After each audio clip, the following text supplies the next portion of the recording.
बिस्मिल्लाहिर्रहमानिर्रहीम, अस्सलामुअलैकुम। मैं हूं करामत मुगल और मेरे साथ हैं ईसा नकवी। नकवी साहब, ये शहर इक़्तिदार का मंजरनामा क्या बता रहा है? जो फैज़ हमीद साहब के हवाले से गुफ्तगू की गई है। अब फैज़ हमीद की जो प्रेस रिलीज़ है ना, मेन प्रेस रिलीज़ है कि जो बाकायदा तौर पे चार्जशीट कर दिया गया। अच्छा, उसके ऊपर एक तो तबसरा है तहरीक इंसाफ का, बैरिस्टर गौहर का, कि हमारा कोई लेना देना नहीं है, ये फौज का अंदरूनी मामला है।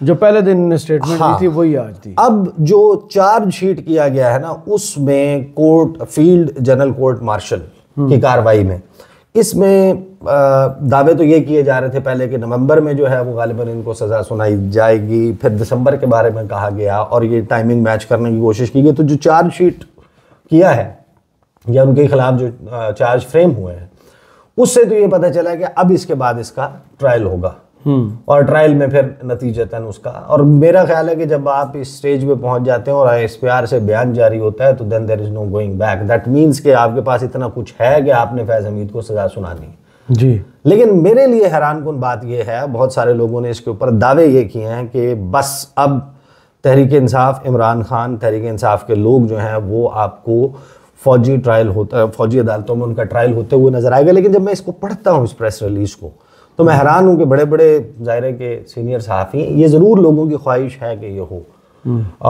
ये लेटर ऑन किसी स्टेज पर हो भी सकता है। इस प्रेस रिलीज के मुताबिक और ये जो चार्जेस हैं इसमें 9 मई शामिल नहीं है जी।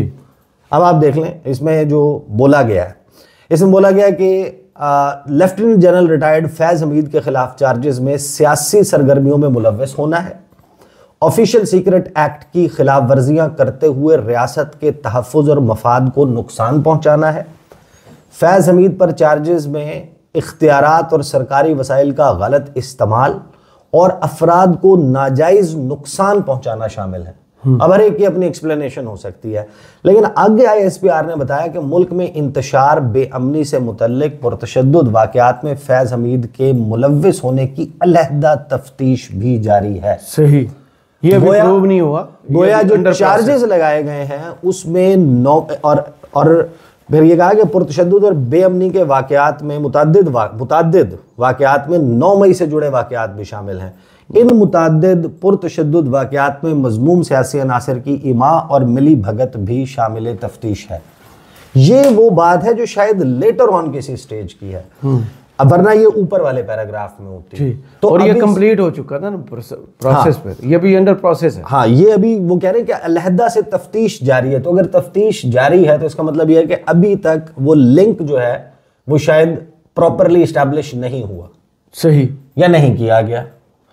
अब आप जब इसको पढ़ते हैं तो आपको ये ज़रूर पता चलता है कि सियासी सरगर्मियों में मुलव्वस होना, ऑफिशियल सीक्रेट एक्ट की खिलाफ वर्जियाँ करते हुए रियासत के तहफ़्फ़ुज़ और मफाद को नुकसान पहुँचाना है। आर्मी एक्ट की खिलाफ वर्जी नहीं है जो कि पोस्ट रिटायरमेंट है जी। तो जो प्री रिटायरमेंट वो हैं चार्जेस हैं, इसमें ये बड़ा हैरानकुन होगा। फौज as an institution, chain of command जब आप जहन में रखेंगे तो क्या an institution within an institution कायम हो गया था और वो सोलो ये सब कुछ कर रहे थे, या फिर इसमें जो सर्विस के दौरान, चाहे वो निजी हाउसिंग सोसाइटी है, उसके मामला टॉप सिटी से मामला खुला था, ये वो मामला है, तो वो तो उनकी सर्विस के दौरान के हैं। फिर उन इल्ज़ामात का क्या करेंगे जो मौजूदा वज़ीर दिफा, मौजूदा फेडरल मिनिस्टर राना सनाउल्लाह, तो जनाब फैज़ हमीद, ख्वाजा आसिफ, उसके बाद सदर मुस्लिम लीग नवाज़, फिर उसके बाद नायब सदर मुस्लिम लीग नवाज़ शरीफ, मरियम नवाज़, शहबाज शरीफ को छोड़ के ये सब ये बता रहे थे ना कि ये इन्होंने सब कुछ सारा बिगाड़ पैदा किया है। और हमारी मुलाकातें भी हो रही थी, वो ख्वाजा आसिफ ने इंटरव्यू दिया था लीना शिगरी साहब को, तो ये जो सारा कुछ कर रहे थे। तो अब ये जाहिर है कि ये जंपिंग द गन मेरा ख्याल है कि वो लेटर स्टेज के ऊपर है। वो वाक़यात को कहा गया है कि जनाब शामिल तफ्तीश है और फलां की चीज़ की भी जो है वो तफ्तीश हो रही है। तो इसका ताल्लुक मुझे नहीं लगता, ये बड़े बबांगे दोहल बड़े लोग कह रहे हैं, अब वो शायद ज़्यादा जानते हो, उनको ISPR की तरफ से या कंसर्न क्वार्टर्स की तरफ से अलहदा से कोई ब्रीफ गया हो तो उस पर वो बुनियाद पर दावा कर रहे हूँ। फिल वक्त जब आप इस प्रेस रिलीज को देखते हैं तो उसमें आपको ये चीज़ समझ नहीं आती। लेकिन अब ये जो मामला है, इस पे एक बयान है, वो बयान मैं आपको पहले सुनवा देता हूँ, 1 मिनट 8 सेकंड का है। और उस बयान को आप समझेंगे वो बड़ा इंपॉर्टेंट है। उस बयान के ऊपर पहले मैं आपको ये बता दूं कि जो यूरोपीय यूनियन की एम्बेसी या मिशन है पाकिस्तान में, उसने एक क्लैरिफिकेशन जो है वो जारी की है।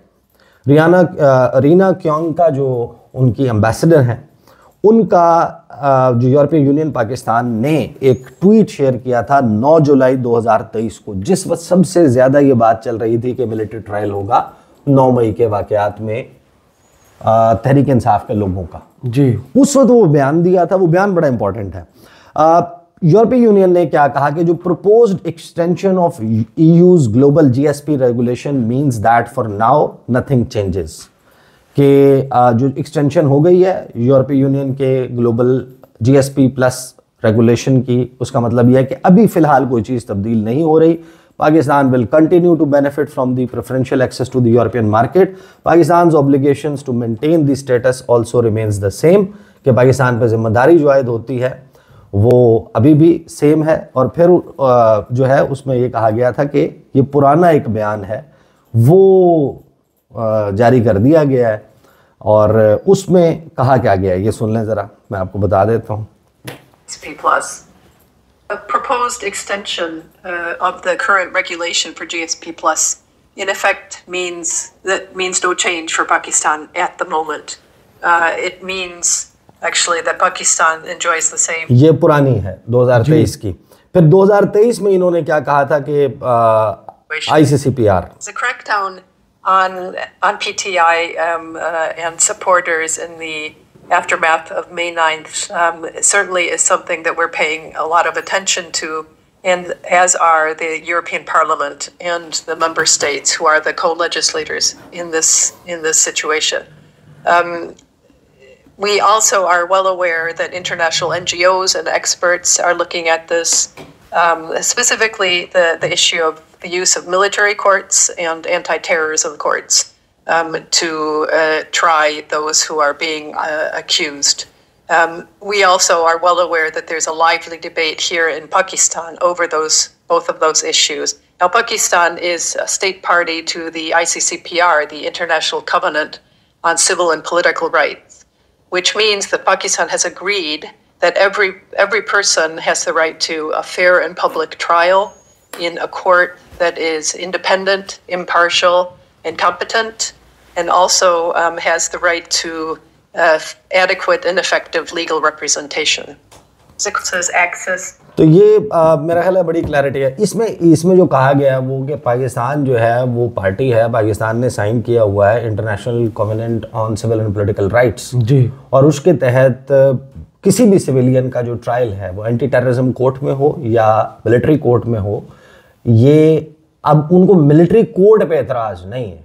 अच्छा, वो कह रहे हैं कि ओपन, फेयर और पब्लिक ट्रायल, सही, बंद कमरे में ना हो। हाँ, कि वो उसकी तफसीलात वो मीडिया के सामने होना चाहिए, उसमें हक के दिफा जिसके खिलाफ भी हो रहा है उसको प्रॉपरली एक अदालत की तरह जो कवानीन है उनके मुताबिक होना चाहिए उसमें, और जो फेयर ट्रायल जिसको ड्यू प्रोसेस ऑफ लॉ जो है वो फॉलो किया जाए।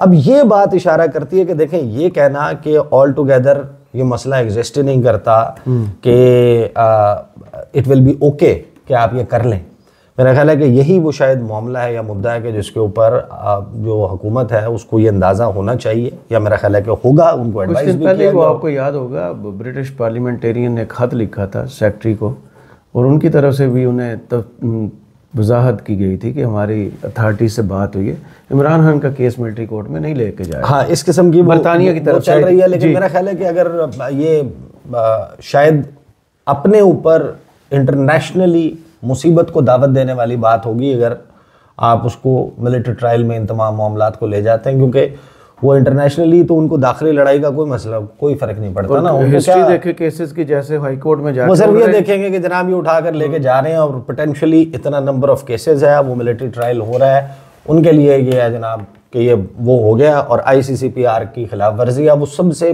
पहला बड़ा और इम्पॉर्टेंट तरीन वो कन्वेंशन या ट्रीटी है या कोवेनेंट है जिसको अमल दरामद करके आपको GSP प्लस स्टेटस, जो कि $8 अरब से जायद का आपको फ़ायदा है उससे, तो वो आपका एक बहुत बड़ा नुकसान जो है वो हो सकता है। तो मेरा नहीं ख्याल कि ये जो दावे किए जा रहे हैं मिलिट्री ट्रायल वाले, ये ख्वाहिशात तो ज़रूर हैं, और मुझे नहीं लगता कि वो प्रैक्टिकली शायद उसकी अफोर्डेबिलिटी है। हो भी सकती है आपके ऊपर कोई डॉलर्स की बरसात हो जाए कहीं से, जनाब शहबाज शरीफ कोई चमत्कार कर दे जो आज तक नहीं कर सके, तो वो कुछ ऐसा कर दें जनाब। तकरीरों से तो नहीं होता ना, अब क्या तकरीरें खा लें उनकी, भतीजे के फ्लैट्स भेज देंगे, क्या करेंगे वो तो नहीं मुमकिन, वो क्या करेंगे। तो ये है जनाब इस वक्त मंजरनामा। लेकिन एट द एंड वो गूगल, एट द एंड जो गूगल वाला मामला है ना, देखें मैं I was just surfing through, आप देखते हैं बहुत सारी चीज़ें तो वो तो फर्स्ट टाइम अटेंशन में आई हैं। क्रिकेट है तो जनाब T20 world cup, Pakistan versus England, Pakistan versus Bangladesh, ये चीज़ें सर्च की हुई हैं। तो लोगों में अब्बास अत्तार, इतल अदनान, अरशद नदीम, सना जावेद, शुएब मलिक, तो हरीम शाह और ये जनाब इन लोगों को सर्च किया हुआ है लोगों ने। फिर मूवीज़ एंड ड्रामाज में Heera Mandi, 12th fail, animal, Mirzapur season 3, इश्क मुर्शद, तो भूल भुलैया, डंकी वगैरह वगैरह, ये चीज़ें सर्च की हुई हैं। फिर जब आप आते हैं ना हाउ टू पे, तो आपको अंदाज़ा होता है कि ये मुल्क किस चीज़ से गुजरा है और लोगों ने या किस चीज़ से गुजर भी रहा है जी, और लोगों का कितना यानी कि इंटरेस्ट था जी। फरवरी 2024 के इलेक्शन में, 8 फरवरी के इलेक्शन, सही। How to check polling station, पहले नंबर सबसे ज्यादा जो चीज पाकिस्तानियों ने सर्च की है, और ये जाहिर है कि 8 फरवरी के बाद तो सर्च नहीं की होगी ना उन्हीं दिनों। बाकी लोग जो हैं, बाकी जो सर्चेज हैं, यानी कि आपने जो ड्रामे सर्च किए हैं या मूवी सर्च किए हैं, पर्सनालिटी सर्च की हैं, तो वो over a period of 1 year है, दिसंबर तक, यानी 1 जनवरी से ऑनवर्ड अभी तक आपके पास टाइम। अभी भी आपने जनाब 4 दिन पहले भी शुएब मलिक को सर्च किया होगा तो उसकी सर्च में डाटा में आ गया होगा कि भाई शुएब मलिक को सर्च किया। पोलिंग स्टेशन आपने 8 फरवरी के बाद सर्च नहीं किया होगा, सही। यानी किसी ने 10 या 11 फरवरी को उठ के नहीं कहा होगा कि मैं पोलिंग स्टेशन देख लूं। तो इतने शॉर्ट पीरियड में जो चीज सर्च की गई और वो टॉप सर्च बन गई पाकिस्तानियों की तरफ से सर्च की जाने वाली, इसका मतलब ये है कि इतना बड़ा लोगों का दिलचस्पी और इंटरेस्ट था। अब जरा आप इसको लिंक करें शहबाज शरीफ साहब की तकरीर से, कि शहबाज शरीफ साहब की तकरीर से मसला हल नहीं होना जी। जो लोग जुड़े थे ना जिस इलेक्शन से, उसके नतीजे में क्या हुआ, उस इलेक्शन के दिन क्या हुआ, किसका मुंह लटका हुआ था, उसका चेहरा कैसे खिला, उसमें फूंक भर के उसको कैसे मॉडल टाउन सेक्रेटेरिएट की बालकनी पर लाया गया, और आफ्टर मैथ में जो कुछ हुआ है उसके बिगाड़ का अंदाज़ा आप लगा लें।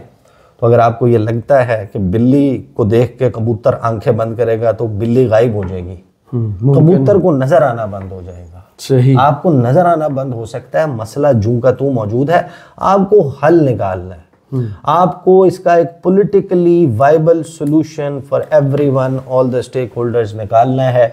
वो किसके फेवर में जा रहा है? वो इमरान खान के फेवर में जा रहा है, वो हुकूमत के इन जमातों के फेवर में जा रहा है। इस वक्त इस लड़ाई का एग्जिस्ट करना इस मुल्क के फेवर में नहीं जा रहा, उसका हल निकालना होगा, जिसके लिए मुझे नहीं लगता कि शहबाज शरीफ हैज़ द कैपेसिटी और कैपेबिलिटी, ना उनके पास सलाहियत है ना उनकी इस्तेदाद कार है। वो दोनों चीज़ों में लैक करते हैं, उनके बस का काम नहीं। सही। बहुत शुक्रिया ईसा नकवी आपके तज्जिए का। कमेंट्स बॉक्स में ज़रूर बताइएगा ये वीडियो आपको कैसी लगी। इजाज़त दीजिए, अल्लाह हाफिज़।